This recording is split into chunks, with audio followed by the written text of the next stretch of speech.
pu moderator le ka candidate pui zong tak tak te tin constituency le district forma MPF roi tu te le member zong te tin party Iowa local zong te le zaina champhai no mi pui te le zoram mi pui min lo clear tu te zong ama sain in zavain chibai kabuk chawni le hey MPF district forum le constituency forum ina joint platform in han siama kun thatak mai kan mang the hi in chunga le pathian chunga lom thu kan soini ama sabeni kan khria thewangin khovel le kan ramin kun har stak mai kan to ka COVID-19 philawom takin khovel rampum pui Mizoram te India ram te min nuin sa a tinabi takin Mizoram phechu COVID main lovin har san rang ramri buai chungchang te en engeni ranpul free ti te lir ngeng ti te tin chu main lovin kan zo na tha Myanmar kan u nau te le Manipura kan u nau te Bangladesh lama kan u nau ten har sanatam takan to ka chung zong kara chuan he MNF sarkar hianin theito achua COVID-19 a phei ka chuanin kan thria tangin kan zawain zoram mi pui zong te en zeu zong tele ko frontanen tien khan trong trai kan han tang ruala kum ni chuang set mai na tok thei lovin kan han nom nuwa tuna pathian khoi na zara kan thorim te pathian mala soma sewang chuan tu na hianin covid free kan lo ni ta hi alom leri chutianga hun har sa takara po he sarkar hianin theito achua eile bar chungchanga te har san em nei lovin kan oma tin kong pui chungchanga te po abi takin hei champhai constituency phei chu tun ba a darkar som pakhat vel kal thin kha tuna kong tha kan han nei chen kong kan han sial tar china chuan khuate thata engemo kong lai te min lo dang ani lo chuan an la zo ma po hian darkar li te point aizol champhai te kan thleng thei to ni heng te po hi han zo tak phei se chu darkar thum erora aizol te pe kan thleng thenga kan le lang thei don ton heng te ro pui hle ni ti chuanin Mizoram sarkar hian hun has takara infrastructure frang te nasatkin na thoka tin hel chungchang ate phei chuan India rama hianin matal infant mortality rate a phei chuanin India rama hianin ati thaber state kan ni a tin health index ni che yakina assessment an siam frang a po te na frang a small set a chuan Mizoram hi ati thaber te jing mi pakatan ni ti thaber kan ni tin ardia te po ni za te kanan semte in lo na mir thei te tan heng zong te po hi thilomom takania tin India ram chunga po RD hi thok thaber pani na kan ni pakhat na po hi kan tluk lo na poi point khat to atling lo ni hel ta phei chuan in nen tu kan soi tong khan ZMC te tun ma a in thabak lo tak medical college po din thei to khat guna phei chuan ro pui takadin alo ni chauta a tuna phei chuan in kan operation theater te po ko state sarkar din hospital a phei chuan ati thaber te jing mi kan lo ni chauta a kan ser har na khol te gawati le mundang dang te po kal ngai to lo kopin tu na pon khol thak kan ni ta a hekti aro pui leni linear accelerator India rama po cancer enkol na khol thaber berchi te kan nei chawa tu na khwanin Japan zaikat ne na tang hoin Asia apo cancer specialty hospital thaber ni thai tur vai bel che zasari chuanga saktu ruwa man fil fai tak emo po sai fil to ania a foundation te po ka honai to ni ina siu chung changa te po tun ma kumnga ral ta khanin civil hospital kumnga chau kan ni tunai ro chuanin ICU po pediatric nan patron som thum chuang kan lo nei ta ZMC a po tun ma ICU som pathum lek nei thina kha tuna chuan pediatric tenen patron kum som li chuang kan lo nei ta ZMC kum za som nga ero di thin kha tuna chuan zali som nga kan lo di ta te khu awan ro pui em oxygen plant trang te Aizol main loin ZMC main ni loin district hospital rang ro pui ta kan nei chokte he ro pui khopani ti chuani hei champhai bi ga po hian tun ma kan nei ngai lo ICU te kan nei ve ta tin dialysis call te kan nei ta pediatric ICU te kan nei chole zela tuna pe chuanin Aizol poina an nei lo district dang poina an nei lo tuna hianin critical care block critical care hospital ICU changkang mi aning chu tuna hianin vaibel som ni sangson engkim peifel vekto abul saktan me kan han nei te ke achievement ro pui takania chu kan han zo huna pe chuanin Aizol kan panchin CT scan kan ti te MRI kan ti te lung en da khol rang te po hi champhai district hianin kan nei ve thei don ti aro pui ni tin nursing school tu ma kan base em thin kum som kalta building sarkar me sai min han sak te lo thei lo nom khatuna chon atakin nursing school te kan han chan ta thalai te tan awan ro pui tak em hekti he sarkarian hun khir tak kara po hianin thil tam takani tin education department a po he sarkarian education hi ngai pai mo em maya chuwa chuanin tuna po kan thia tang khanin sikul tam tak provincialized te an ni attend to adokrani nei ta te attend to lamsam thamia te tam taklan kai ni provincialized pages ni chuang ani kha chuwa chuan education he sarkarian ngai pai mo MRT char ringo po tam tak sang chuang lak ani to buka tiang chuanin he sarkarian in building chungchang at school building chungchang at repair te tam takania aro pui khop pahtin high school te middle school te headmaster ahlan kai te tam tak post tam takha siam ani te pui he sarkarian in education department te angai poi mo ni education te health te angai poi mo le ni tin health ta khang kan kal le lo nga kan ngai poi mo em mai primary health care kan ti sub center lo na mun tam taka zadi som thum panga chuanga thingtlanga sub center lo na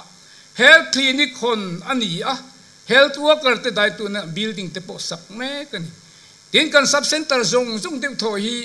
health and wellness center hlan kai ni in BSc nursing te kan da de vet ani hek te po hi aro pui le ani hei tui chung changa te po kan thria hei athok tu kan ken de zaom tak po in a khianga mizorama zem nuaya solar manga tui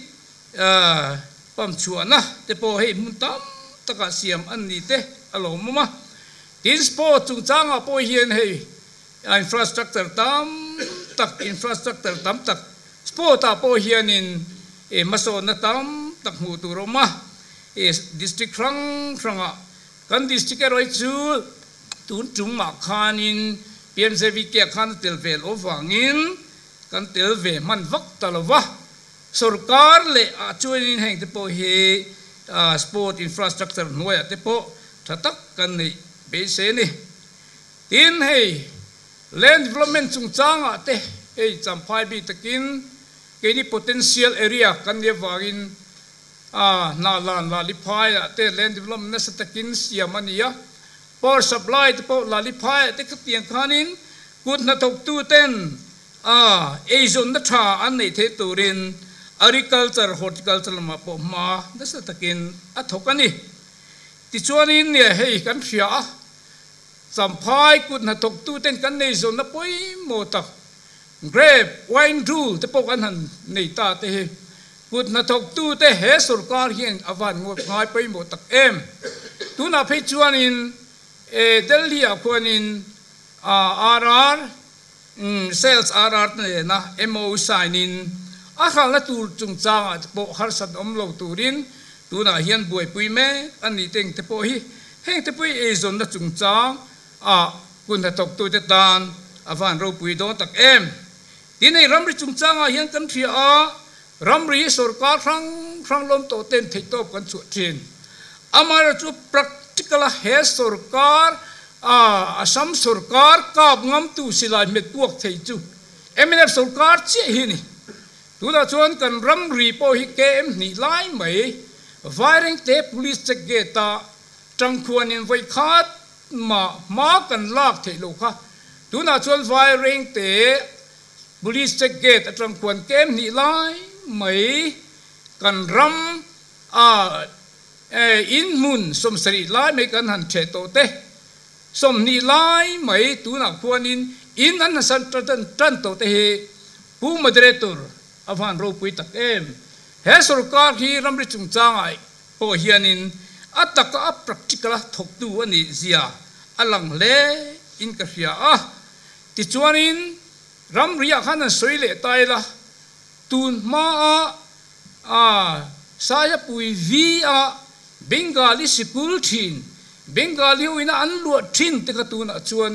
mizo sikul alo ni ta mizo zirlai nom ta mizo zirtir tu kan han nei ta te aro pui leni chuwan chon ramri chung changa te po hianin tu ma kan MZP ten kan ramani an tia pu cho chunga leile kama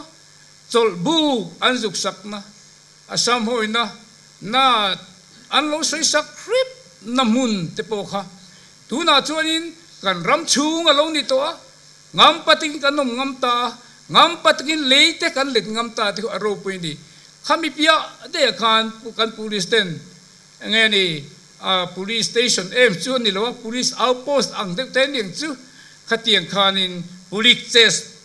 check post khatiang te po kha kan nei ta treu mai ta khu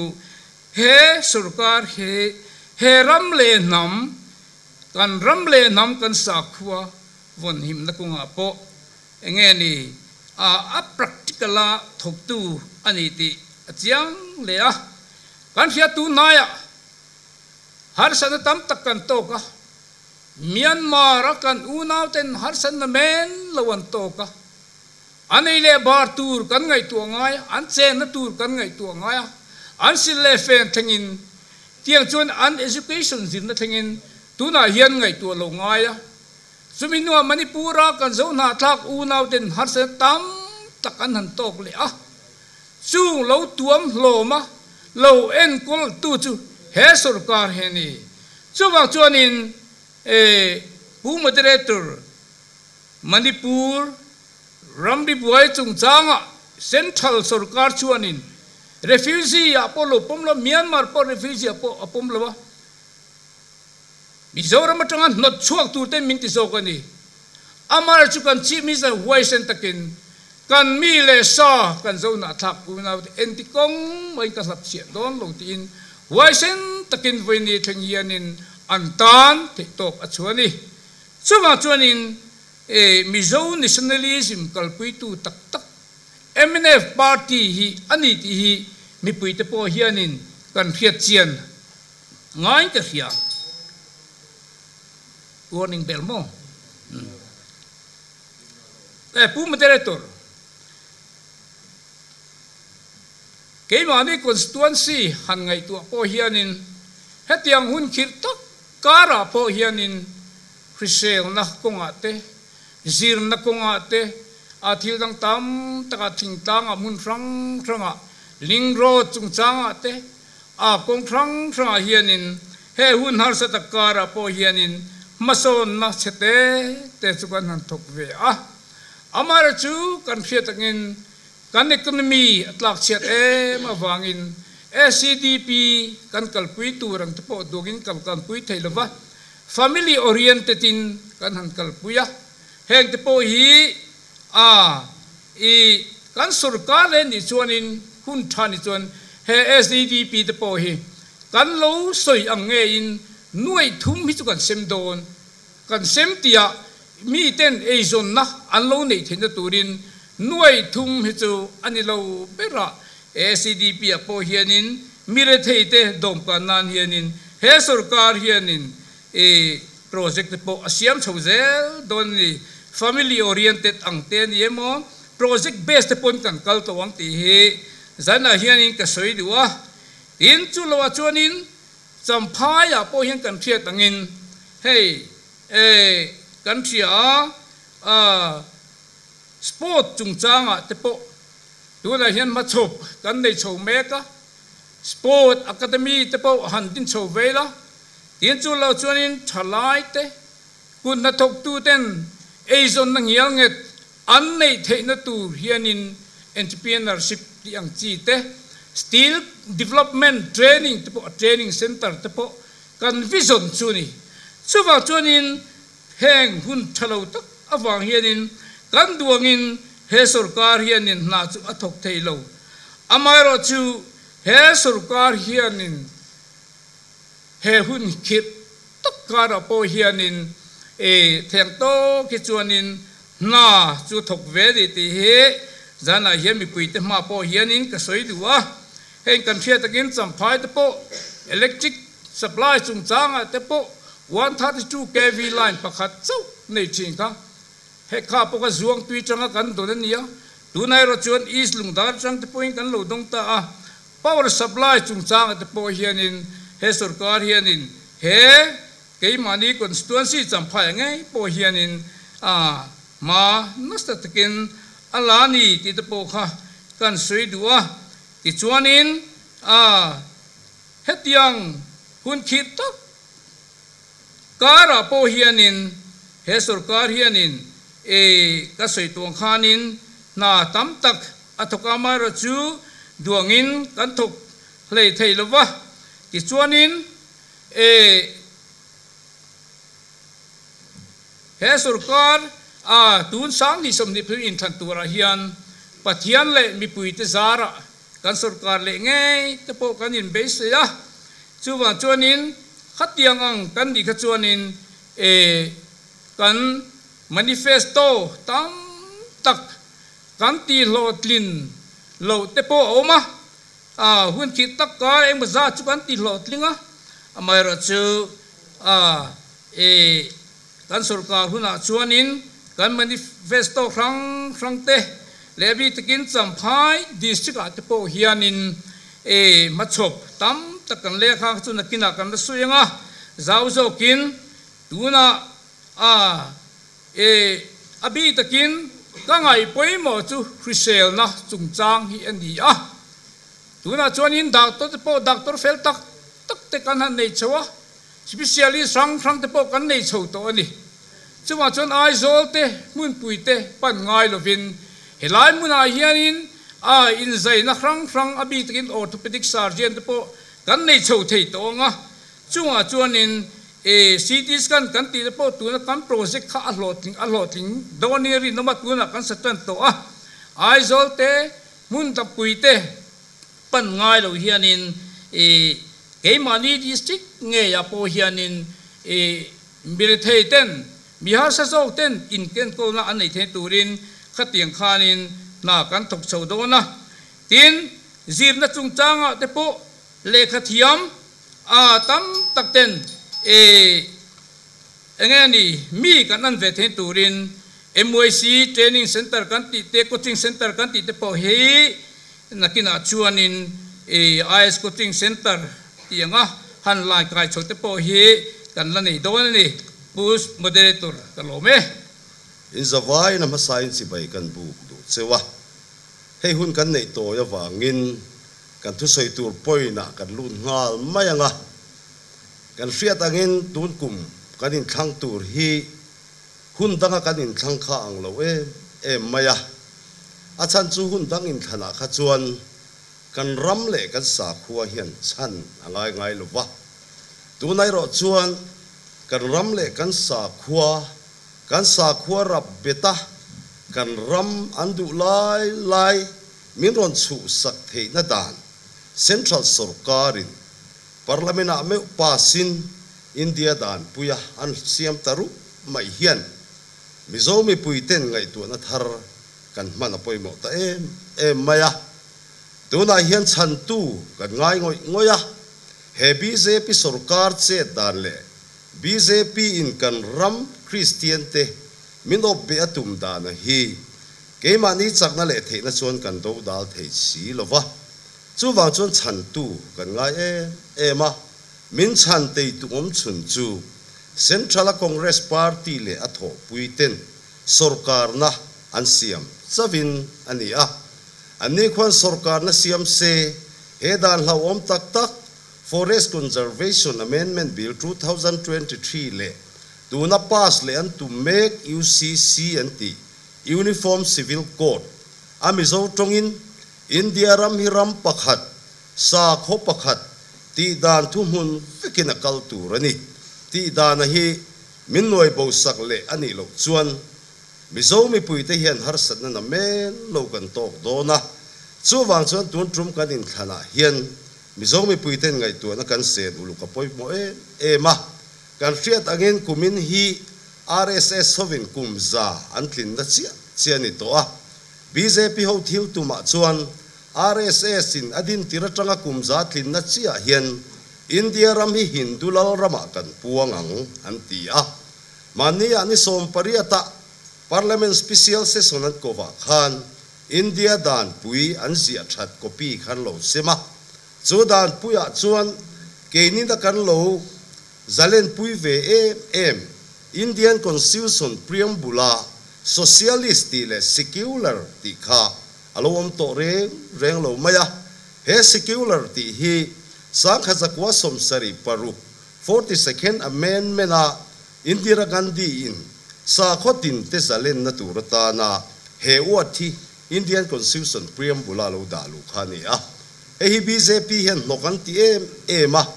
achan chu sa khoti big nei lo nei chon sa khotin India ma kan zalen the ma se BJP in khamya om chung chuan India ram hi Hindu lal naraman puang theidon lo ti hria in he dan noi bo na tur hi tu na hian an be me ka ni a tu na hian la om takin he dan hi Lok Sabha le Rajya Sabha chuan an pass thei reng to a amaro chu he dan na takamang tur chuan state som panga te thlop na angaya som pakhat thlop tu an mu fel to a tu na hian state panga Lok Sabha in thlan ma hian kan in thlang le do na heta hian state palian chakani le chuan he UCC dan hi an pass thei to do na he dan hi manani chuan kan duema du lovemo keini Christian noi som pathum lek te hi chu Hindu ti dana engkim ti tur hian miron par lui to do na chu ta chuan lo do le turin chak na le thei na reng kan nei to lo vani chu wang chuan tunin thlan om tura hian centrala na kum me tha vela Lok Sabha in thang tura khwan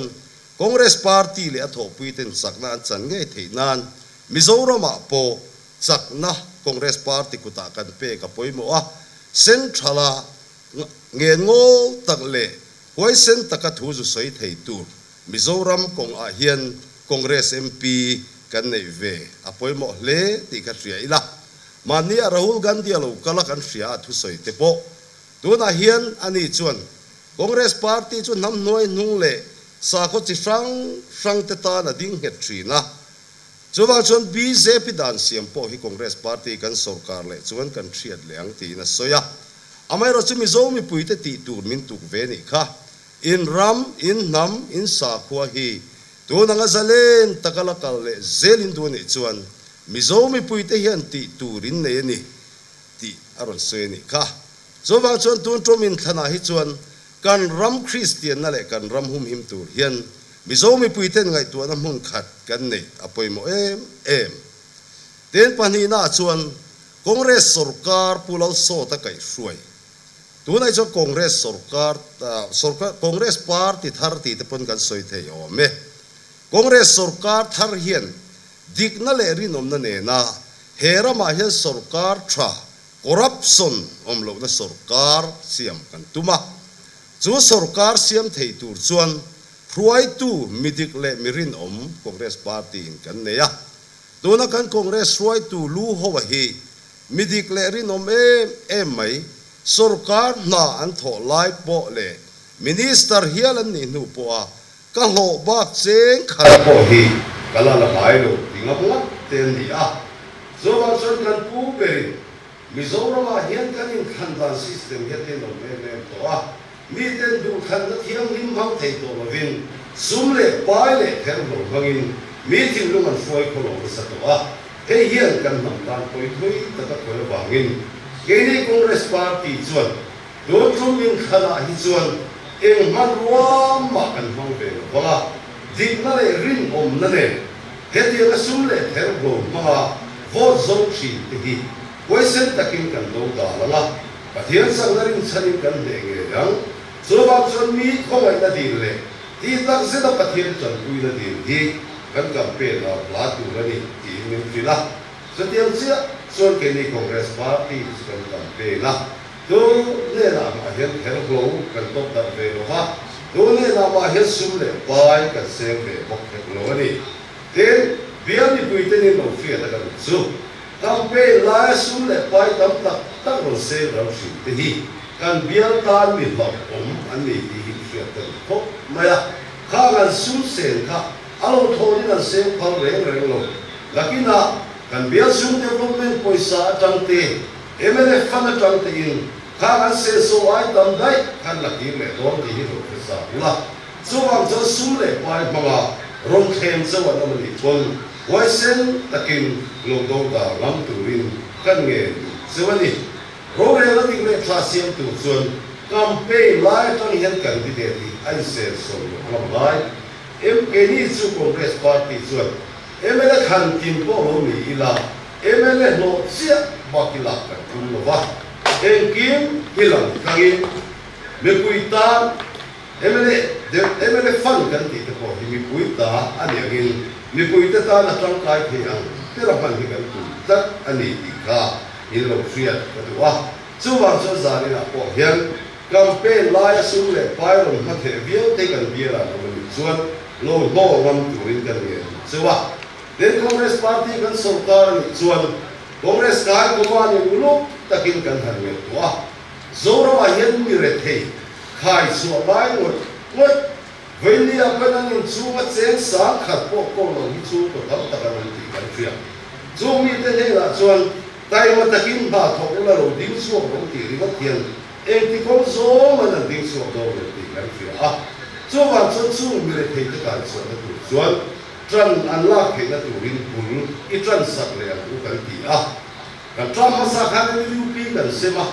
khaba khan ti dik lo kan le kan le oma ke ni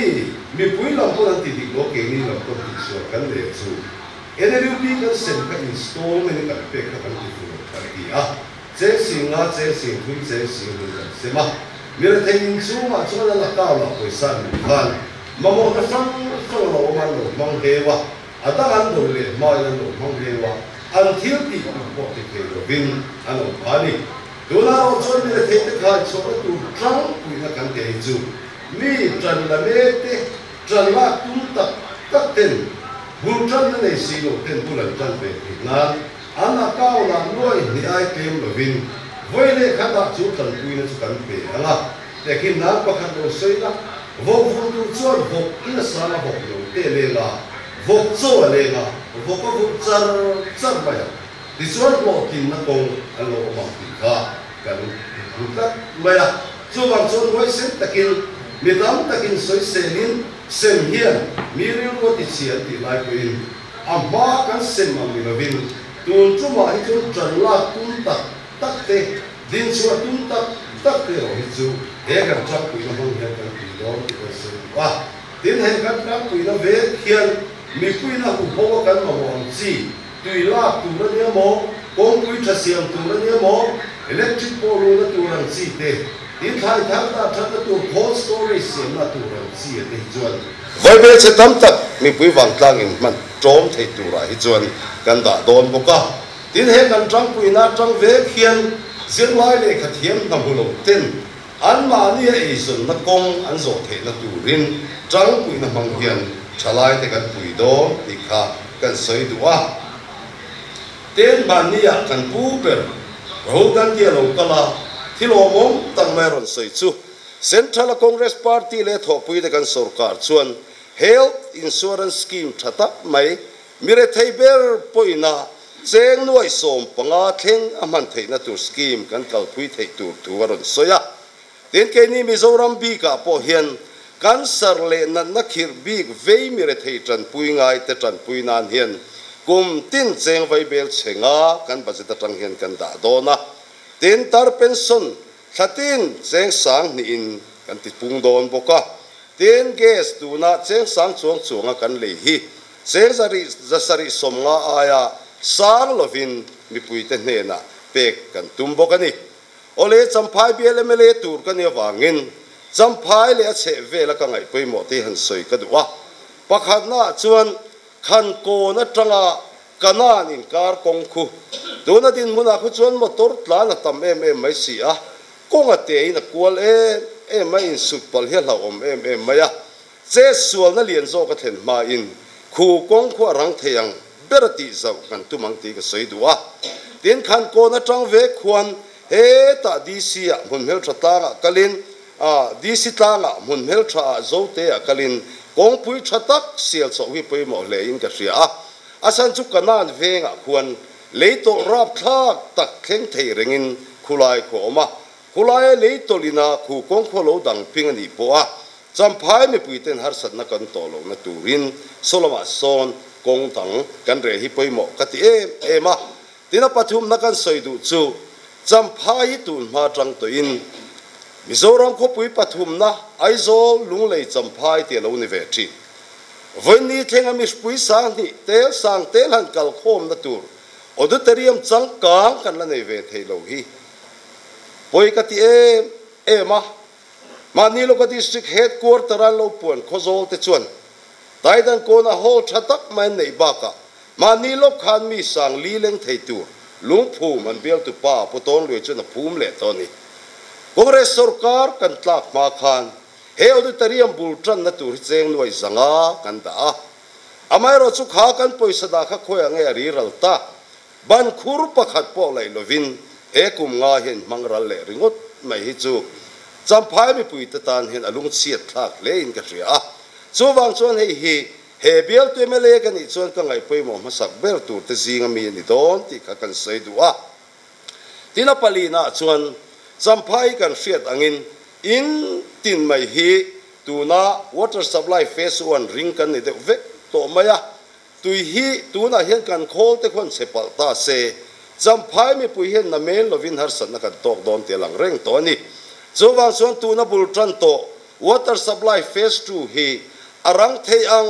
bera champhai mi pui ten tuin hiang na zo kan mu thei na tur le khol pakhat alo chiani po a buai lu tuk lo vakanin en ko thei nan ti pui ti na ngai ti ka ria hei thei pato pin ma kan la ang ti ka sei du boka tina pangana chuan champhai hospital khi tu ma tang to khan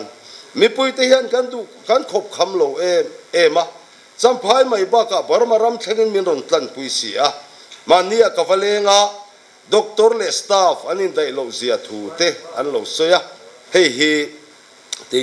kan lo MLA ni chuan i staff in dai zo ka siam kan tumang ti ka soi du a tin na lan le rabung son liap pui rot na lan tu liap pui rot hen ngai pui mo ma chan chu na lan mi pui te son ol sam takin ai zo so lai tla du a son an tlen thei pa tu na son fair weather road ang chau alani a so ti chang tlun vata na lan le rabung tlang dung mi puiten nai taka izol an thlen the na kong ani ten tu na hian kan grep ching tu champhai le na la na mi ten har sat nan tok meka hei hi an grep phal na chung chang ani a vendor kaltlang ringuta shalani chor shal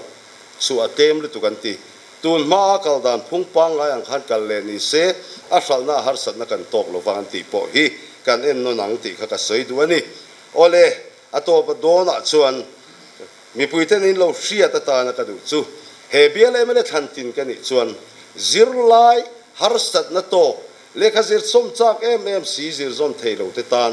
emele fana tang hian zirlai te tan puina tur big kan siam dona tena big takin heng MCS te IAS te an lo in zia tin ve theina turin coaching an kal theina tur poisa te po hi kan ruam han don ti kha ka saidu boka ten ato berata na chuan tonin thana hian champhai no bel mi puite hian ho ngai tu na tak tak sengang kan ram kan nam kan sa khua him the nan le Mizoram ro rel na dik le tha mi puite rong bol tu corruption om lo na sarkar pian nge the nan in vote lutak kha Congress party ya lo vote cheu turin kan ngen du chewani kalome ni amas saberatan BJP hanti hian tun lai kan boruak le thuak su mek society community hian BJP chu Hindu ti in kan lo ngai mai thin to thina amaro chu hei pathian zara lalpan remma ti to don nge ni katia kan politician ro pui tak tak te jinga mi te ram siam du te party danga beidong to in BJP BJP atangin Mizoram hi kan ding chuak le thei da long mo ti in tun hai lok ka khan Dr. Be chuate purin lian sai lo te anon lu ta heng mi te hi anon lu thi kan lom hle tin an bia la po hian an tling ngei tura kan nga ya tun tum in than puya hian ke ma ni mi mal party mal chuan han tlina majority lak kan in ring mi lova champhai no tanga te chuan thil mak atheng theya amaro chu thil mak atheng lowani chuan katling nge yang kati dot ngam mi alova amaro chu BJP party tha kati wangin clean lo huamin kadinga ma se ni somni bolvel kan laneya clean nge tumin ka beyanga thil mak khen tir pathian in remati chuan atheng thei ti rin nang het tak kane achan chu 1999 sangkha ko som ko paria da tangin party mi te hian party chu asan mi alovin Mizoram hason nani takin kan chung kwa kan lo ziom theina ni takin ti in flagship and vote zel ma se flagship siam tu te hian kan bum zela ka ti beidong flagship a sema semi ke chuan ka do tha ka ti achan chu kan thenom pa real time tur kan pe khasual anilo amaro chu karon pe ang tia pek le silo hian mi puyati beidonga ram hason na ti thuan opa chuwang chuan tun chuma hian BJP hi amal chuan kan sarkar lovang amaro chu coalition a piang ngei don ti ka soi ngama chuan kan zol nei te ka tangte kan political assessment atang te pon achiang renga BJP lova kan kal chuan 15 finance commissioner kan buai don kumtina crore sing khat mang thin khan crore zanga chu tingai na om don lo chu wangin kan du emo du lo emo tong moi lo ni lo sela central do tlat chu arem lo zia kan khezelanga tin BJP party hi ni ni china ka ma soi candidate puizaom takina soya zalen takin mi mal zalen na nia MPF lema offside de ponaron bularon tana ka thethiam thowa makati de mai chu INC hian engatinge MNF le ZPM beilem lova BJP min do klata mi puite BJP do turan som ka thinio ka ti thina amaro chu ka ngai tu a tun tuma in khela hian semi final lut sa kan ni MNF le ZPM in final an khela an du emo du lo ma pakhat jok chu an opposition ngai don chuanin Congress le BJP in pathumna kanin chu anga deciding factor kanin chu ti an hriat la dawangin politics an thiam du tu ani ina taka chuan BJP a in Congress hi a hlau om zo ma se han soi vakila ke ni panhi kanin debate vakang tia hlau oma hei abu ka kenga BJP le Christianity hian ziakin kan nei ania bong tal na dan siam tu te Congress sa ko in le na dan siam tu te Congress ani Graham Bell ate pa fathum hal hlum tu khan khati lai khan BJP sarkar lai ni an mana anu puin anga idam nuwa po India dan na ngai dam thela chuak mai lova ma se Congress an ron lal khan an chua in candidate turin anda kan sarang chi ve na thitani kha chu wangin party hi chu ko san nen soizom lo ila party chu party angin kal sela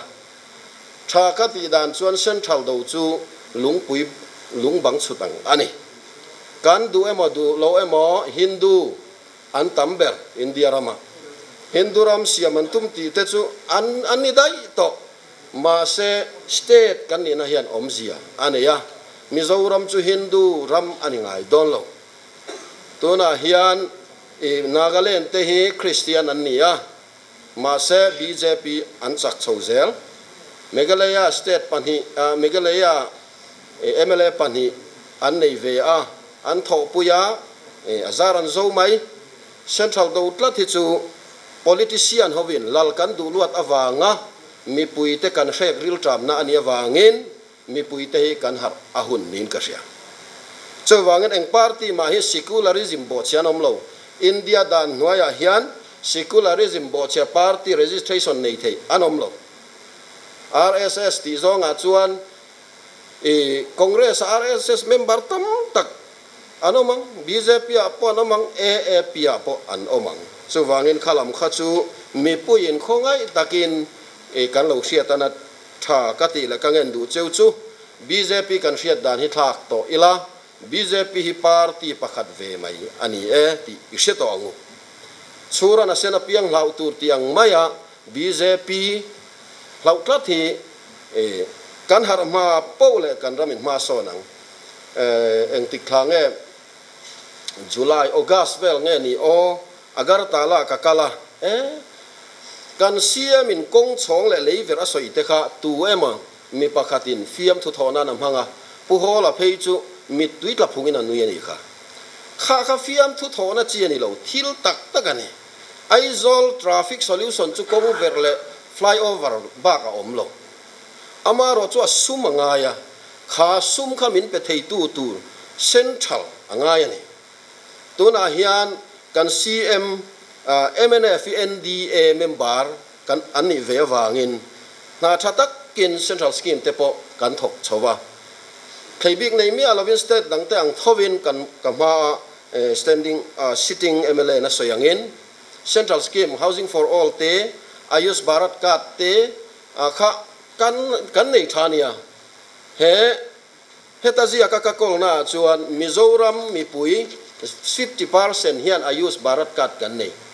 atakin kan nei le nei lo chu ka hrelowa chuan PM Kisan hi Mizoram mi pui chan ven kan nei boka chu tiang khop chuan clear big nei lovin ma aron la a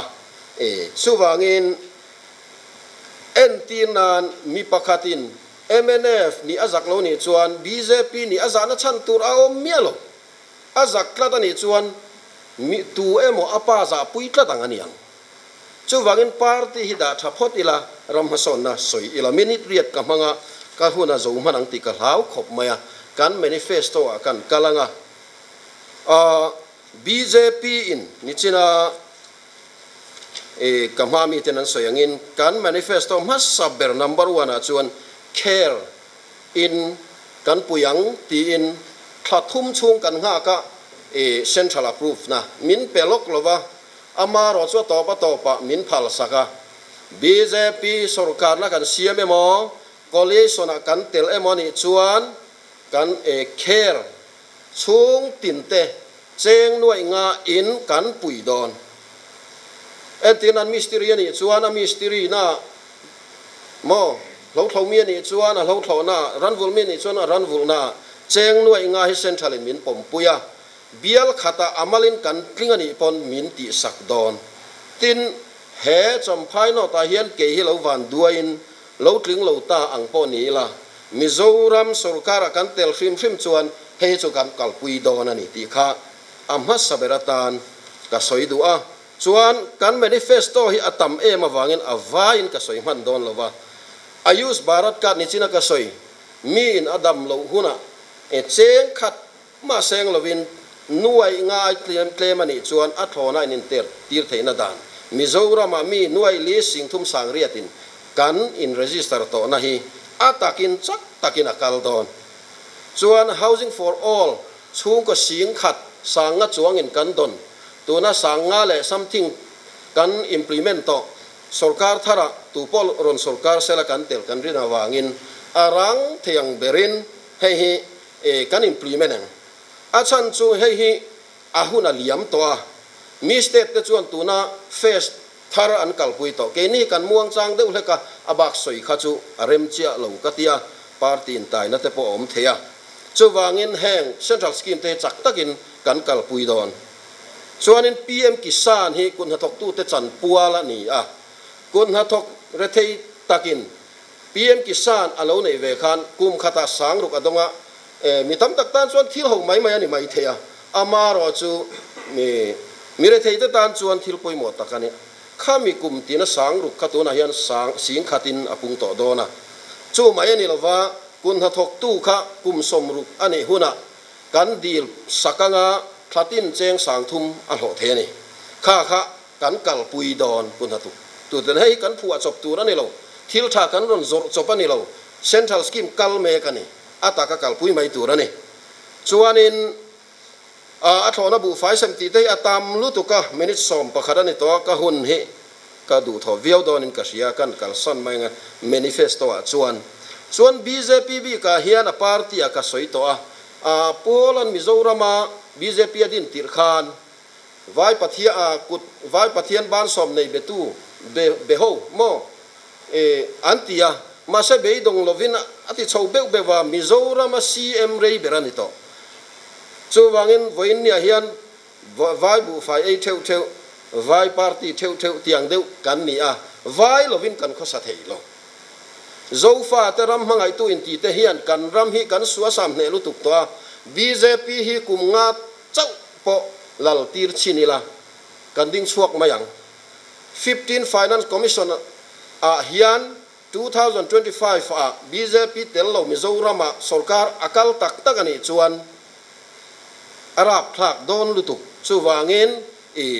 BJP hi in soi thai to lo ila central kan chobel hi atui lo tisiin keinin kan zen reng chuan kan faten eng tin nge an ngayang hei ril rufim takangai tu ahun to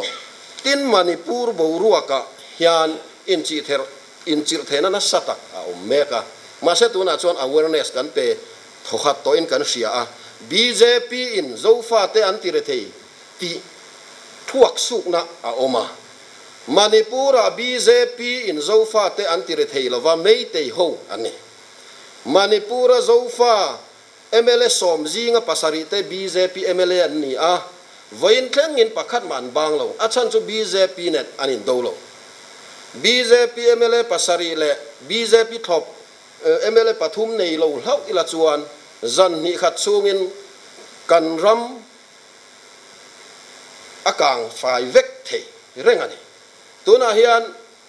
kan huang ani a security thatlut tu riplutuk min pe ka wangin security pakhat ka an ho tira dangan ron da le a chu nen po chuan anin rem thelo mei te hoan in tlang mi in chan em ti in complain an siam renga kota hialte FIR ten thelu tani kha chu wangin BJP MLA pasari le BJP tan tu MLA pathum som lo nei lo ila chuan Manipura kan survive don lo chu wangin hei po hi thudik lo ani a mi pui te hian kan hria ta tan karon ngen chu ani chu chuanin ni chin khan kama INC candidate zam takina soi kha kan thiltum pakhat inang alo oma MLA ata min thangting ve ani chuan mire thei kania wangin zirna promote nan MLA fana tangin thil ni thei dan in a khaplo ani chuan mire thei chung kwa tangin sikul nau pang pakhat kum tin cheng sing khatin pui katum ani chuan MLA fana tangin dan anga lo rem chia lo ni pon central scheme tam taka omani ti kan puten tun tuma campaign lani chia lo ma selai son thilaron kalten huai takin soiro min tia chu ka soi ngam ani chuanin tar pension kan soya kha a voin nia zanin a hian a tha zong kan ma ding te soi ve top mai la kan soi thani mai dona khalam kha omzia a om lutukin ka selova ka soi non lo mai nga ka manifesto a hian tam tak ala oma chuan tun tuma hian BJP hi sorkar kanin ring vetla ka thuma ka soyang kha kan amor kan commission 15 finance commission kan le khathiam tele til khachin din mun an em angin BJP sorkar chu an huam ten kan mu thei tur megal hian somruk Conrad Sangma in sit som ni pariat aneya a form zolo dewa ama second two United Democratic Party in sit som pani aneya di kanan tangruala sit som lin an form thei dai to ma se a fing khop mai he pai doctorate degree lai po ania fing takani politician ro pui apa po kha mi ro pui sania khai ke mani ringot chuan sarkar na kan siam ngam lawan tia central an dora BJP MLA pani te kha an ngai poi man da poi mo central zem an zena tuna hian an masona chak takina kalmai ni chuanin nagale na po chu tiang tho ani tuna hian voinia hian ka soidu chu kan politician then khaten hei hi an mu chian em to wang le kan zol nei te ka atang hiala arik chua to awangin coalition sarkar ding tur he politician ro pui then pakhat phei chuan keimani be chanin lo campaign to su te alo ti tong nge nge a nilo voinia hian ZPM nen kan thok du nang MNF nen kan thok du nang Congress nen kan thok du nang kan ti mi alo ma se kan tel lovin sarkar na piang don lo ti kan ring klat ani so wangin khongai takin zanina kan thun hun berata na kangendu cheuchu sum chaknain katling don lo engma kanai lova mi mal thatnain miro pui kanai lova mi ming tha kanai lova katling don lo chuan amaro chu nichina ka soyangin mi puin keima ni lovin nangma ni tan nuai nga kha lotta sa in lo me chuan katling the tin hei a thleng thei bok wariata singthum kan vota Congress atlinga sang ni pathuma nuai singa kan vota MNF an tling le a sang ni le som pariata nuai khat ni lo sang ni le pariata ani mo nuai khat kan vota Congress an tling le a akum che che ka mai thea chuan sang ni le som pariata SEDP kan vote le MNF in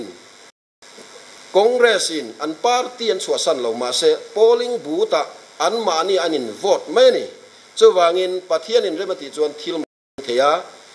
min party suasan mi alovin an mani tan BJP lota si an vote thei chu ka be sei tlata tin BJP haunai mo Christian na nena in ti China kha chu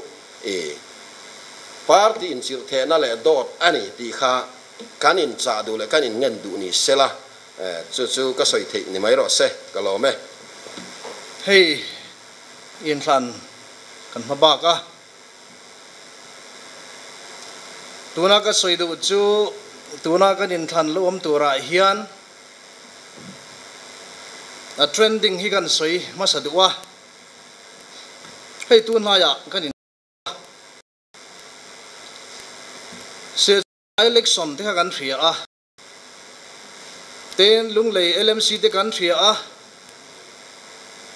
aizo lam vi election te kan thre boka khata trending kaldana chuan zem vote hi party te Congress le MNF vote te po hianin atluk mangthir lovani chu tun naya gan ram political ani a emi trending hi kal zel don in alang ani he thilani a technical de chuni wangin tuna in thalom tura po hian ZPM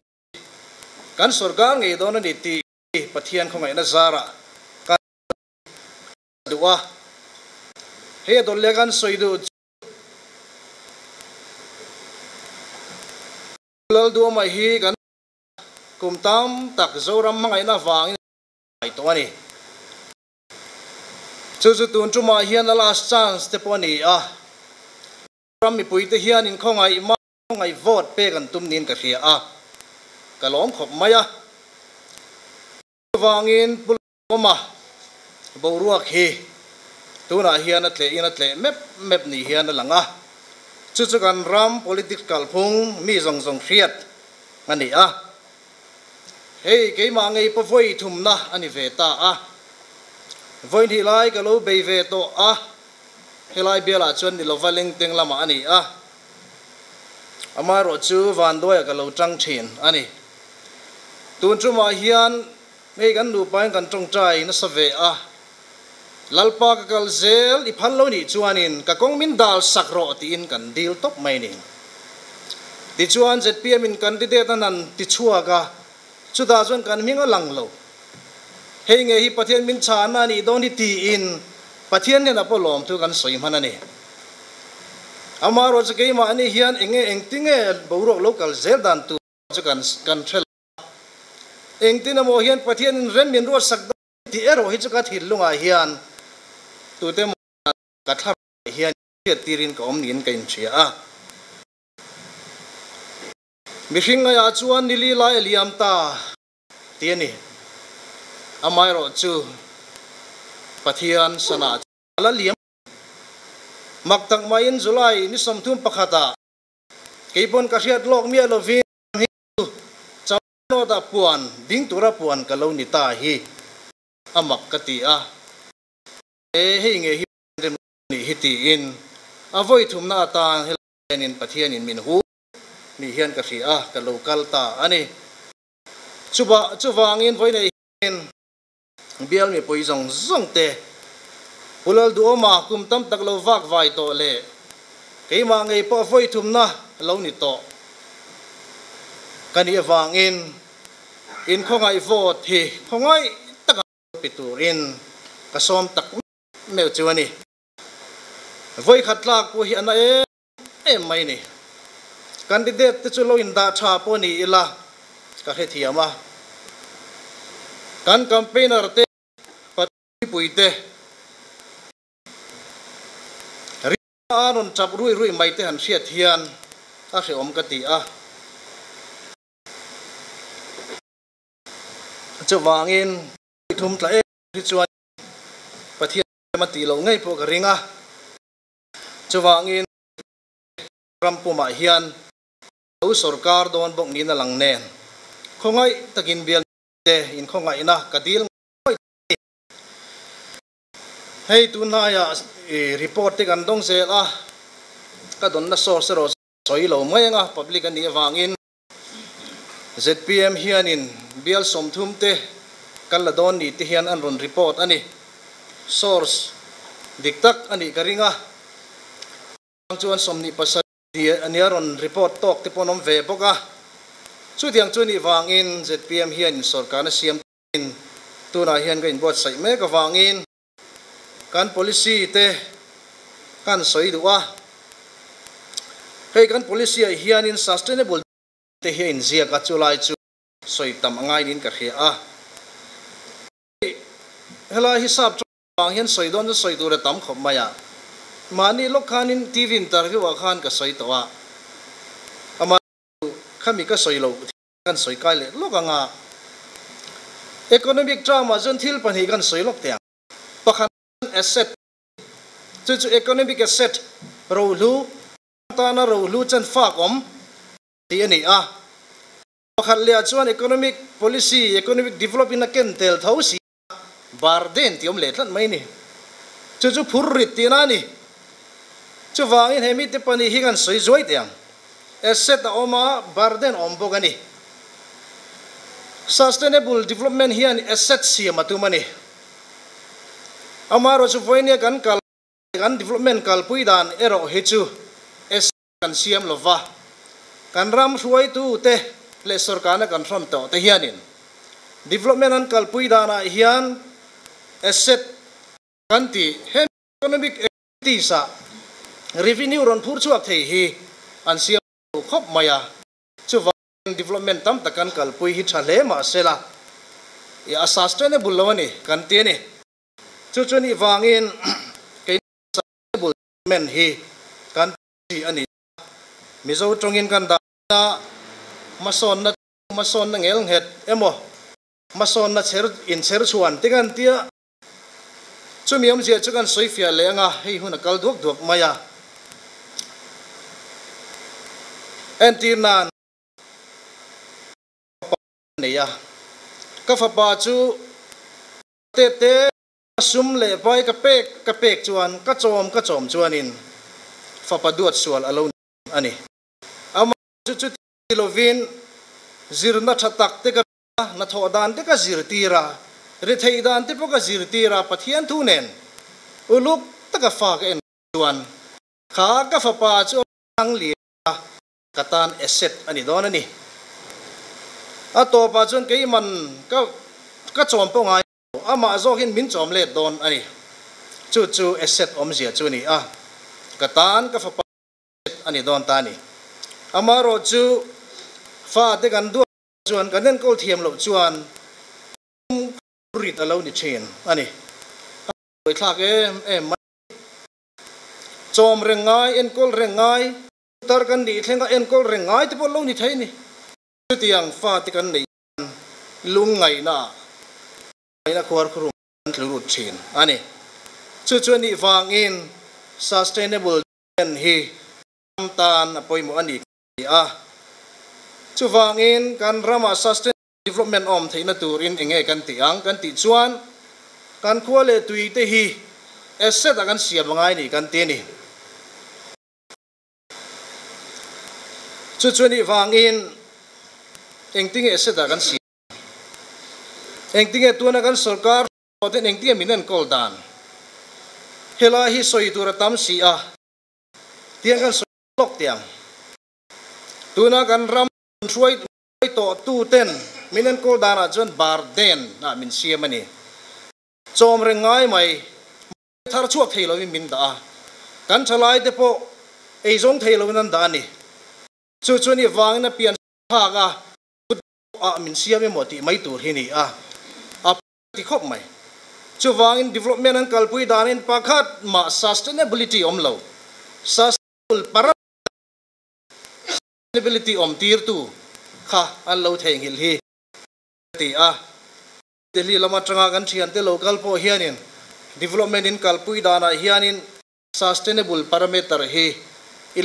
hilin illo ti mai ani himole min ti thin ani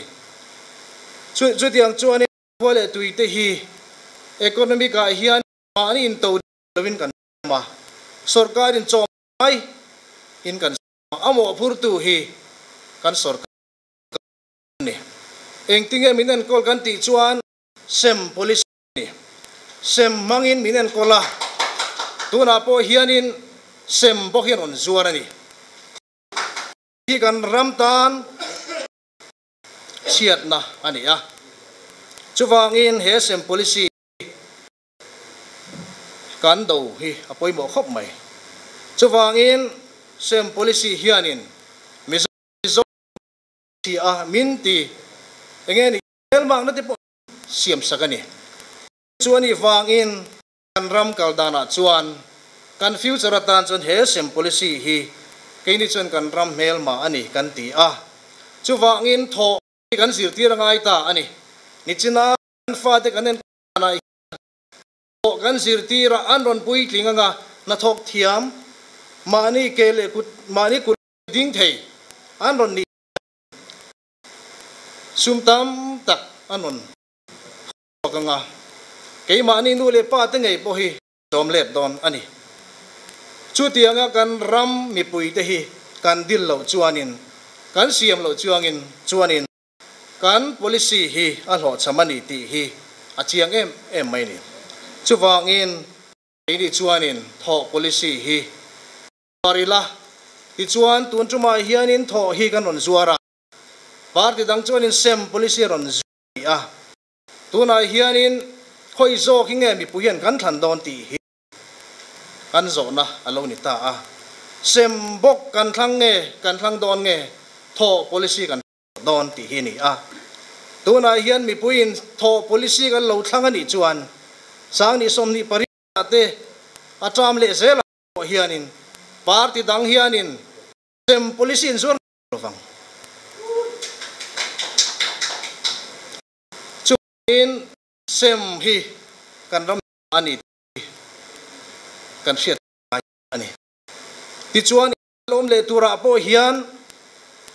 tu ma sem policy zur ngam to lovang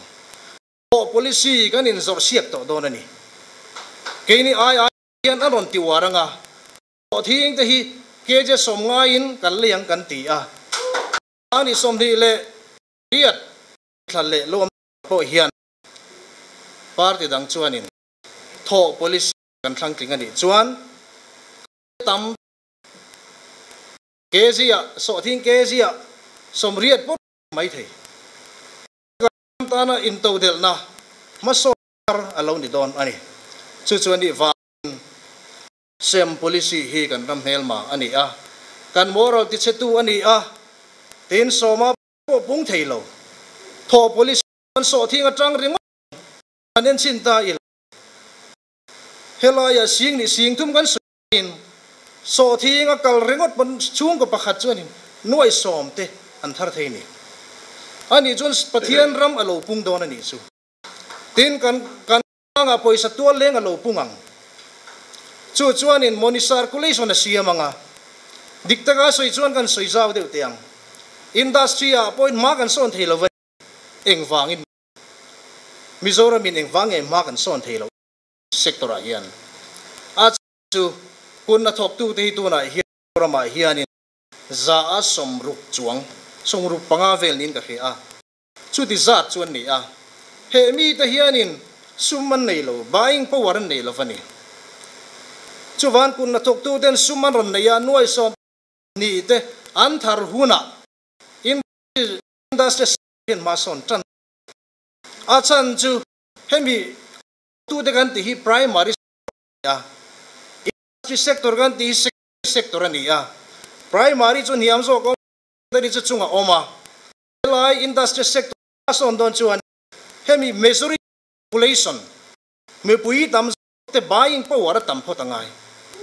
chuwangin mi pui tam zok te eizon na ngel het kan siam saka sum an nga hian dot le cha second sector po ma son don chu sa bul chu ani chuwangin kun na thok tu te sing ni sing tu ma buai ka som du chuani ka soi sual chuan lalpan min ngai da sodang ral u min phe suati si karing khop mai ki chuwang khatiang zonga kal to lova Mizoram transform turin mi pui zong te hi in tu siam net turin ka som chewani ti le kan soi du chu hial a hianin mason na tam takkal pui kan tum ani a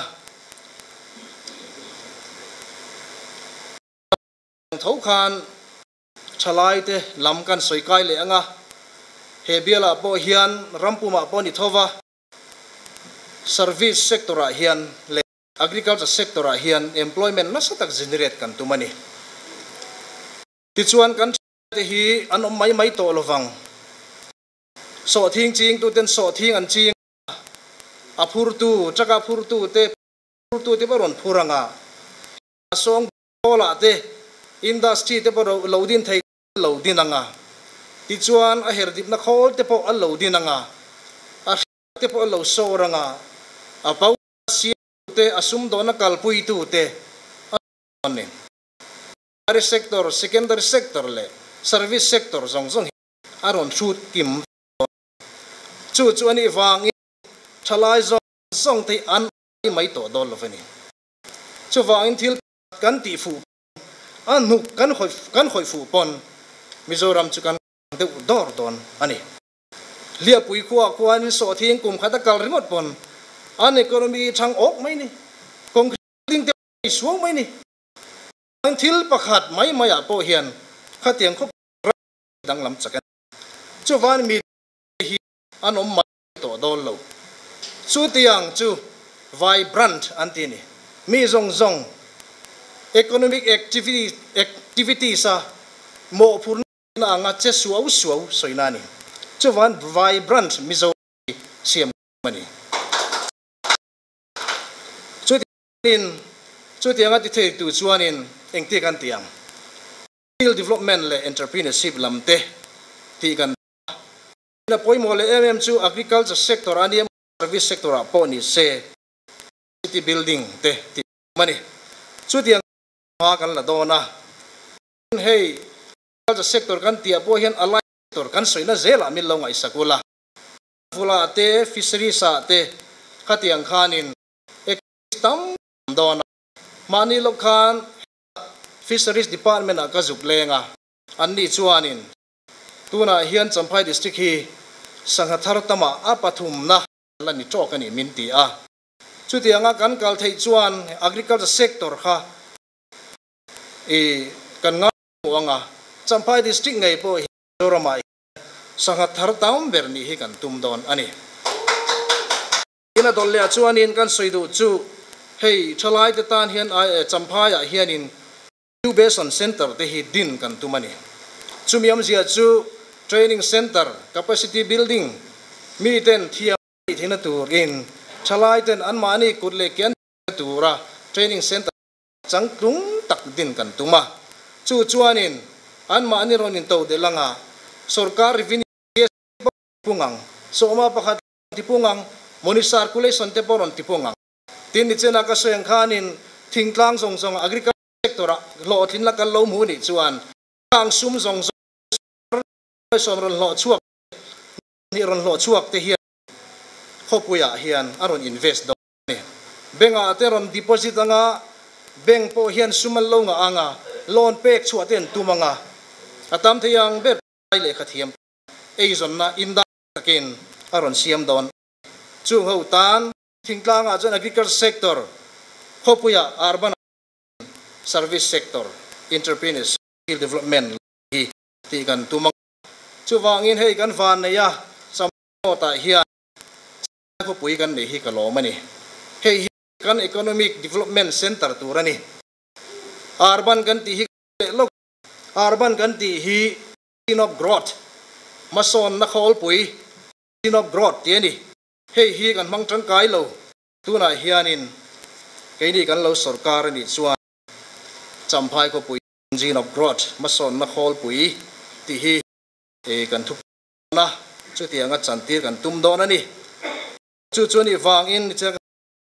branch Mizoram make in Mizoram manga tin champhai nge hi tuna hian pa ti then khat anho tu de chuan an hlam chenin kan ria apoi ya keini chuanin look champhai policy is policy kan din don ani ole to pa kalo in zawai chunga kalo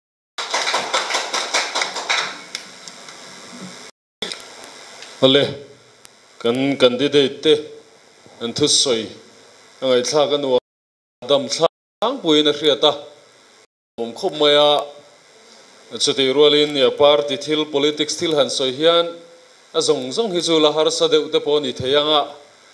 kom chak nu mel that zia soidona kom thlang nu mel sia zia han soilan tel zau te hian a fele zual thin nge mani ti tur hian kan thil soi mang hi lani dewa hi thazel po ngai taila tange an zanina hian heng kan candidate ten nan tur hian zona inang tlang pahni kan han buat saya tuna hian foi khat zona hi kan share chuak leanga aba ka hi chu a copy kan in pek vek to awangin kan share non to lovanga tina in dot dan tur po hi an mani nan po angzelin a in dotin kan kovanga kan in ko chua pa in zona kan soinon to lovanga ming malin kan in lam chuak to mai don nia kan zona tur te heng hi nia pakhatna kan shia theu angin Champhai district hi rui hlowa sum don na kalkong le rui hlo luarna kan ni a MLA lo ni ta la hemi do na konga hian eng tianga ma lak ngei tum i kha zona pakhatna ni pahnina development thila Champhai ta na ro tling tur project enge siam emo ti puitlin emo i ril ruk development thila Champhai ta na ro tling tur project enge siama ti puitlin i ril ruk ti te ania ain dot dan tura chuan ZNP kan soma saberanga chumi zo MNF BJP anunung bera INC kan som donia na chuan kan zona te min chan sak turin engineer ginzalala ZPM candidate kan somanga hemi zona pahni chanan hian minute nga theu an nei ani tilo som vale pu moderator kalome zona pakhat na kha ni zona poi mo ta ka nei a Mizoram hi international border om kan ni wangin he problem hi Mizoram chia problem ani big lova ramdang te nen kan problem common problem ani wangin tlema boi thak na lai do te pom theianga engpon ni sela ichina ka siang khan kan fa te uluk ta kanen kol chuan zoom hona po zu in me lovin kan chua thei ani chu tiang deuh chuanin he rui lo luat em mai hianin kan rama hianin law and order situation problem hi anasa em mani ti hi ati chiang em maya chuwangin he problem solve nan chuanin dan le dun hi nasa ta ka ken ko angai a tina dolya chuanin etiang rui lo problem reng hi chu thildang wang ani lova unemployment problem wang ani chuwangin ni china ka soi tho kha ani a employment kan generate ta kan thalai de ta na ezon nangem hi kan siam sakhian heng problem hi kan solve don ani ti hi kan soi do a chuwangin under development problem ani under development kai rol lovin aken tel ani wangin development hi sustainable akal pui angai ani kan ti a tina dolya chuanin capacity building program in nasta ka kal pui angai ni awareness te hei family counseling and guidance kan tiang chi te po hi social welfare department kal tlanga ti angai ani chuani wangin helai problem hi chu sarkar huna thei top kan chua don a sut ken da kan ngai tu don ani ten baromalam sarkar te po chu dor thei dan kan ngai tu bokang adolya chuan zona pani na chu Champhai ta na roadling development hi enge kan tiang ti lai khani a pakhatna chuan kan 6000 saranga auditorium changkang takmai siam kan tum a tina dorlia chuanin helai hi development center turani awangin cold storage abik takin solar technology manga cold storage siam kan tu manga tin changphut field le carrot field te po zalama in khel thei turin siam kan tum boka tin street light te po siam that vek kan tu manga tina dolya chuanin traffic jam na dewa hian pedestrian overbridge te po siam kan tum boka tin winery te ti sangklun kan tu manga tin kan problem kan future problem tu na po kan problem di tran met chu parking le van tlang in thian ang chi te he le sanitation lam te tin side drain te tin enge ni thiang lim na lam pang ang chi te kha kan ngai poi mo don tin internal road te po siam that vek kan tum anga black topping te tin road improvement hemi akong ko lai te po tin resurfacing ang chi te po ti deuh vek kan tum anga tin Champhai District Hospital hi CT scan te le thil dang te mamo kan nga x-ray ang chi te po heng te po hi dabel kan tum don ani tin nursing school te po ti changklun kan tumanga chutiam bokin zirna lama postgraduate zirna om thina turin doctorate degree nei zirti tu pani khat lak bela ti thei mai ani in kan ria chung te po ti kan tumbok anga tira dolya chuan district sport complex te po hi ti changklun kan tumbok don ani tena dolya kan soidu chu Champhai Great Water Supply Scheme phase 2 te po hi ti kan tumanga tuna po hian scheme kalmek te po oma tin department lam te nen po hianin engemo malak na ve te pa kal lo dei to bok ani tin adolya chuan district tana rohlu accept tak ni tur district development committee te po din kan tumbok anga tin block level te po block development committee te tin village level te po village level development committee te po din kan tumbok anga school rang ti changklun kan tumanga zirti tu indai lo te po ai indai thina turam halak kan tumanga tin polytechnic te ITI te kan ne ya heng te po hi faculty ani mo laboratory emo ti changklun vek kan tum don ani tin Champhai hostel zirlai te tan hostel mamo ani a heng te po kan ngai tu anga tin tourism te ngai poimo kan tumanga ichina ka soi fisheries lama te po Champhai district hi pakhat mani ngai kan tumbok a tin Champhai district zirlai te punna thok tu te tan ichina ka soyang khanin entrepreneurship lam hi rotling tu a ka ngai ani a heng rang te hi ti puitling ngai kan tum ani tuna hian minute nga ri trepa chu chu ka soi thei tok ni mai te se kalome me tuna chuan kan sona te chang turin Dr. Zetar Thiam Sanga MNF candidate Lusom Vele ang pu moderator kalome ai kan khet angin rui lo hi kan nam melma kan ram melma kan ram chiat na bul pui turani ti kan ria chuwang chuanin hemi ado na ko hianin kan beina satle atu maya assimilation te kan hantia chu ai ma chuan tun ha poimo ber chu rui lo hi assimilation kan nam kan ram kan sa ku thling po kan ra thina turni wangin hemi do na tu ra hian MLA kaloni chuan kan excise force te kan police force te kan tuam thatanga ya main power anga te infrastructure ate equipment ate nasazo ka thazo ka changtung turin theito ko chu donani tin border area kan ni international interstate border kan ni angin kan border area ri lo ro tel theina mun poimo rang hianin a thei khram chuan police check post tal hi nei ila kadua tin sarkar min ado so thei don lo wangin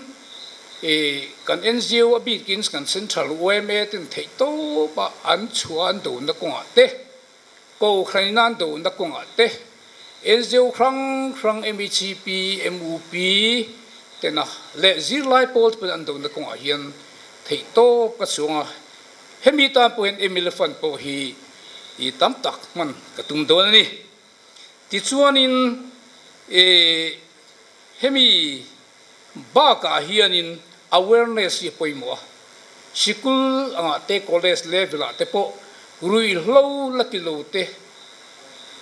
tan hianin awareness hi thata ka siam angai ka ria ko ran thengin Sunday school theng hianin awareness hi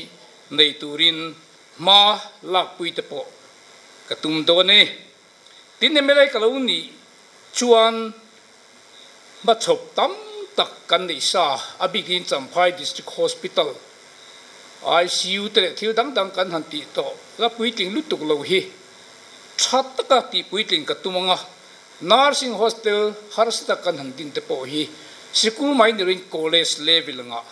din kan han tumanga sport academy te sport complex te kan thalai infirmary tan theito pachu adin na tuna kan ni sat puiti puiting katum doni tin kot na thuk tu ta le thalai le khathiam le thiam le mo na mulo te tan po e zona hiang nget an nei the turin entrepreneurship ang te skill development training center te po hi thei to pa chu pui ka tum don ni tin ecotourism cham phai le sevel hi potential area kan ya tourism te kan sum tam tak te po kan mu te economy po khi tan thei tu ni wangin hemi tourism lama hianin thei to chu a mala ka du a ka tum don na tin ai kan sum don na lo top ta te pui Myanmar ram te pui lo ziam chawanga border trade te po hi mumal zoka kal thei turin thei to ka chu don ni tin i ama a ka lo tum to covid fa kan lo ti thei lo clean healthy and beautiful champhai ti hi Mizoram district zong ko fai thiang li moi berat thei turin be ka tum don ni hei hi tin kan zirlaiten IS te Central Service te Mizoram Civil Service te an clean theina turin tuna kan MYC coaching center hi IS coaching center a hlan kai nge hi katum don bokani ti chuanin then khatin look east policy an ti kha ke ni chuanin act east policy tin kan run tinghal don ni the ang kha ti de po kha kan soi duwa ti chuanin nia i agriculture horticulture ti te khanin development rang mire theite good na tok tu ten har sa taka azon na ngiang het an nei theina tur te po in khan horticulture agriculture te po theito ko chu ang ti chuan in power supply chung chang te po tun aya thazo ka kan nei the turin ma kan chun zomanga ti chuan in chung ba ka po chuan in champhai hian kan tui in hi kan kham tok lova sebang chuan keilung lia kan han khuat te po khu aya than chei moya a resource tam ta kan mu tu agriculture le horticulture ta te po khatianga ti thei tur khanin thei to pa chodoni champhai pi zong te tien thei tur chuanin min lo fo venge turin karon ngen cheu ni eklo me anot le chuan kan zona te chang turin pu PS zatluanga BJP candidate lo som vele ang hal mayang rui lo Champhai district aluar ema wangin engtin nge ma ila kang tiania karil ruaron lang chu supply le demand he imbalance sangai hen ka sia supply atlem nante demand atlem nante malak ngaya tuna kan kalpui dana chuan supply che hi kan boi puya supply ti tlem demand ti tlem hi a om lova chak lova chu wangin demand om chon supply chu kan dang zo don lo chu wangin kan NGO te ko sanin ho man ne ang te heng hi mi puin awareness nei ila ti chak ila kanwa alo victim to te hi kanwa en santi na lam ni lovin engtin nge anon that le theina tur in thei pato choin pui ila chuan midang an kai chon lo na turin hei hi society ang te ko san ang te NGO ang te hian a supply do chu kan ti nge turani chu tiang tho chuan demand ti tlem na ko nga atuar tu te chung kwa thlengin economica po pui anai chuan pui mai ila thei top choila tul chuan MLF fan thleng point man angai ni in kasia ka khongai khop mai thina kai mani chung khur thewaro lo thleng thei ani reng nga pastor fa te po upa ko san upa fa te po adang chuang lo van doi na thlen don chuan thleng mai chu wangin supply ti tlem chau ni to lovin supply ti tlem na kha atha kan ti chak zualanga chu tiang bokin demand hi atlem theinan a victim le an chu kwal kan society a hian na sazo ka awareness siam hi angain ka sia chuanin aizol kan ti dona Champhai development thila Champhai ta na ro tling tur project enge siam ti puitlin iril ru ti he kama mi ten an soi zong kha mol mang de wa soi chon tha ka ti karil ru o mani amaro chu khang zinga lian ber ero chu tourism hapsatan ani the Champhai Mizorama mun moi berte zingami champai chantu kan tinge champai enge ni kha thalai anom khamo khang pe suan tu na kan le lete heng te hi an lut em thil dang man te yan hlaw em chu wangin champai hi khovel thang chhoze la ram changka nga piang in tourism hian ho puya chu wangin jet khochak ko chua po kan ni a tuna ri ro chuan tuna kan trade center hi ani na taka chuan ngai dan in an lo awang te that fel hel de awang ten kan van duai tlanga poisa awang ngoi a nakina chuan aya thazok aronom ka bei sei tlatani chumi ti thei tu a mi puite kan in thuruala ani na taka chuan center hi central lo chuan state ringot chuan kan fanin ada ilo ka soitong khan central min du sakna te chan tumila champhai hi tourist hapsatan puitlin sekadu a puitlin theina chan a oma Mizoram atlang sang berdot tu le eng emo record nei lengteng kan neya vamur tlang te kan neya ri dil panakong kan neya lian siare lunglen tlang te kot suaro puite lakung puite mo kat soilo pola cheu mai the kha Mizo historical hun poi mo lutuk vekani chuan khang ho kha sa phovin amoya wangin an ron tlo don lova apoi mo awangin an ron tlo don ani chuan kan thalai te tan hian tourism a hian employment tam takalut thei dona tin kazin kwal na sa kazin na sa India ram khopui lo alar zual sukat kanga lutukin ka ring lova kata ka finding chu thalai te khovel hi apoi mo lutukin ka mua chu wangin kan thalai te ta na chen fakom ber tur chu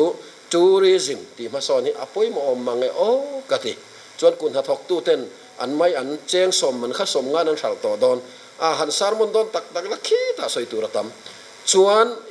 ka soi mai lo tur pakhat chu agriculture le fishery Mizoram chobel kan ni phathei BJP kan tlin chuan mani ron kal Minister of State Union Minister of State mei chia khat a professional khop maya tai mataka champhai pa mangai hovina min plan pui pe phot chuan o mo kan vati chu min piang ke ain id nei thazok kalome ole tuna chuan kan zona min chan sakle turin INC candidate pu kelal nun moya lo som veleng le pu chairman kalome hey drugs sung chang hi chu bitin mai la kan huat ani chung hian ado rem hi thil har sa tak mai ni a chan chu atol ru ho tan hian tol dan kong he tam mai sia atam sia thu ruk te ol box sia chuwa chon pakhat na poimo ka te chu alo check tu force ti chaka hi pakhat na chon tu le in ka ria tina panhi na chuan public awareness tak hi kan nei theina tur mala ka ngai ka ti a alati velo nau pang ten a hlau ziar hriat chian nan le tin ke ni puitling te pon he thil hi kan ram min ti setu kan ram min run tu kan thalai te nun ti kholo tu de wangen aron tol rutu te hi huat tak kan huata kan chen khovenga po khatiang drugs ti ching ha chu ngam lo khopa wang tlangin kan en dong theina tu hian malak tulin ka ria tuna he kan lo tak tok lo de ni te pon ka ria ati thi ni kan hriat te po hi kan la report lem lo wani chu wa chun ati ne kan hriat lek chu aru ka chui report ta kan be ru ta kan do ron tak ke tulin ka ria khatiang khan ti ra chu tlem chuan are mang chu ka telwa je om thei mai o me te da panina hian development thila champhai ta na ro tling tu project enge CMT puiti ni ril ru ti la ya hian hey campaign ten kan han wak ko la karil ro thil om lian mai chu tu na tanga nga chuan tu na motor om le de to hi champhai han om to nga kan internal road nei te hete maya motor te tang yal po in pel hlei thei lo na khopa kong te he ni hloma avai chuan ti zau thei lo mai la tu na ati zau thei na lai a hian motor impel thei na tu tlem han bek theta motor impel mai thei na ang tu te hi siam wat tulin ka ria tin kan kong te het se em to a fur khat han tur le tlak po he om to lo mun tam taka hian chuwang chuan resurfacing hi ti vata ning le resurfacing he thei lai a kan kalpui ngal ngai ka ti a tin khu kan hriat angin veng thlang bazar chho pi ka khu motor tot em to a motor pakhat lek adin turanga ding lo po in minti buai phak to ni chuwang chuan khulai chhona na khu chu flyover bridge te po hi ti ve dan hingai tur to ila khulai check gate atang khon he lam aizol lam kal le he lam bethel lam chukla na kalin heta achaka ompui pheilam le mun thuba te chuak chho hian thil siam har savak nei poida lang lova khulai bik te chu khopui cheina ni pokanga khulai flyover bridge ko tu ti dan ngai toira tha ka ti khop maya tin ni cha han kan soi to tho na la na tranga hiap pui kong kha kan ti tang the ni chuan champhai tan po hian man tang kai deuh thei dan om chu ke fang tranga trang son tual pui kong so atlang to a chuan rabunga atlang tha to boka he kong hi improvement and widening te ti tak takin kong tha siam le chu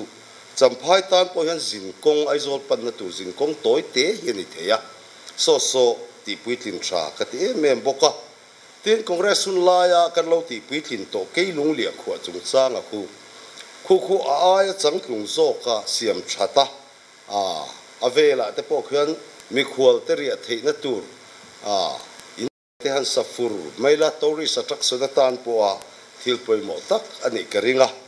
tin ITI le polytechnic hi congress un laya khan bu tran to a atangkai zia kan ria a tu laya unemployment problem an sa to a ku thiam thil nei te tan chuan chung ko chom na tu lo na tu thil tam ta ko mani chuwang chuan hei hi ti puitlina champhai le avel thalai te ma ni kut ke thei tur a thiam na an puak chhuat thei na tur a hi poimo ka ti ema hemi ti puitling tur hian chang zo ko malang le tulin ka ria a ten thil pakhat ka vei em chu kan grab ching tu te grab hi nalan bel le champhai ko pui chung a hian chung ko tam takin ei zon nan manga heian har sat nan to chu an huana thalaya an grab chom tur tui supply hi mut an mut tok lovani chuwang chuan rainwater van ro tuitla do khola an lower connection pek dan lai hi ka ve khom maya mani hnala na ka kala grab ching tu pakhat ka zota tun thal khosang lu tu khan kan grab ra sen kha em voin samaya ro tuyan ro tlale an thang tur kha akhi ke ta tat maya ra puitling lo tur tam taka omati ani chuwang chuan van ro tui pathian in tam tok min pek hi ado hol na tur 10 kilian siamila avela rangwa kan zar kualanga lo tin mai pipeline connection han pesung maila thalai tuima mo hun taka han chom se chuan tuna kan grab ching tu te po hian tun ai lok hian an tharanga ei zon na tling tak taka achang theyang ti kha kan sei du ho te chu kan ngai poimo zual deu ti puitlin tur kan ti te chu ka ti puitlin chak deu te chu ni a pathian le mi puite du sakna zara he biela hian emele than tlin kan ni chuan heng china ka soita rang tele tu na soite kha sak takin malak ti kha kan sei du Hello, mom hlem mai